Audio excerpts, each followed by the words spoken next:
અમદાવાદના બહેરામપુરાની એમસીની શાળા બહાર જ ગંદકી જોવા મળી છે. ગંદકીના ઢગ જોવા મળ્યા છે. સમાચાર સામે આવી રહ્યા છે તો એમસીના શાળાની બહાર જ ગંદકી જોવા મળી છે અને તેને લઈને તંત્રની કામગીરી ઉપર સવાલ ઉઠ્યા છે.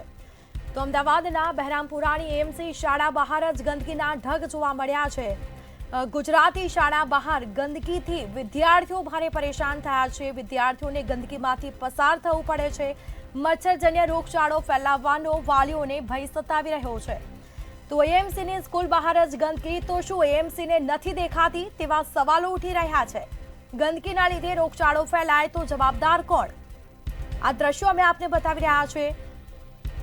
જે સ્માર્ટ સિટીની વાતો કરવામાં આવે છે, પરંતુ આ એએમસીની બેદરકારી જોવા મળી રહી છે. એએમસીની શાળા બહાર જ ગંદકીના થર જામ્યા છે, પરંતુ તંત્રને દેખાતું નથી. મચ્છરજન્ય રોગચાળો ફેલાશે, કોઈ વિદ્યાર્થીને રોગચાળો થશે કે પછી વાલીઓને પણ એક ભય સતાવી રહ્યો છે. એએમસીની સ્કૂલ બહાર જ ગંદકી, જો એએમસીને નથી દેખાતી? સંવાદદાતા મેહુલ દુધરેજા ફોન લાઈન પર જોડાયા છે. જી મેહુલ, બહેરામપુરાની એમસીની જે શાળા છે તેની બહાર ગંદકી જોવા મળી રહી છે.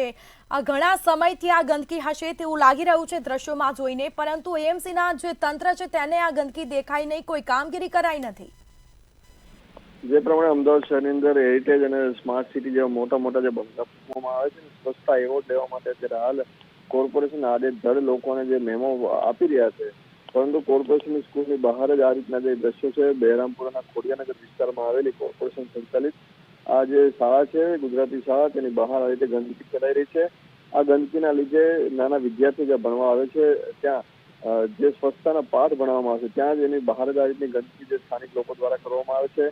અને આ જે વાલીઓ જે આવે છે તેને પણ ડર સતાવી રહ્યો છે કે બાળકો છે તે માંદા પડી શકે છે. વિદ્યાર્થીઓમાં પણ જે મચ્છરજન્ય રોગચાળો ફેલાય છે એ પૂરેપૂરી શક્યતા જોવા મળે છે. તેમ છતાં પણ કોર્પોરેશનનું નિર્ભર તંત્ર જે છે તેના દ્વારા કોઈ પ્રકારની સાફ સફાઈ ન થતી હોવાના લીધે અને જે કચરો નાખે છે તેની સામે કોઈ દંડનીય કાર્યવાહી ન થતી હોવાના લીધે આ રીતની ગંદકી છે તે કોર્પોરેશન સ્કૂલની બહાર જોવા મળી રહી છે. બિલકુલથી આભાર આપનો. તો અમદાવાદના બહેરામપુરાની એમસી શાળા બહાર જ ગંદકીના ઢગ જોવા મળ્યા છે. વિદ્યાર્થીઓ પરેશાન થયા છે, બાળકો ત્યાંથી અવરજવર કરે છે. એક તરફ ચોમાસાની ઋતુ છે, બીજી તરફ ગંદકીના ઢગ જોવા મળ્યા છે. મચ્છરજન્ય રોગચાળો પણ વકરી શકે તેમ છે. વાલીઓમાં પણ એક ડરનો માહોલ જોવા મળ્યો છે.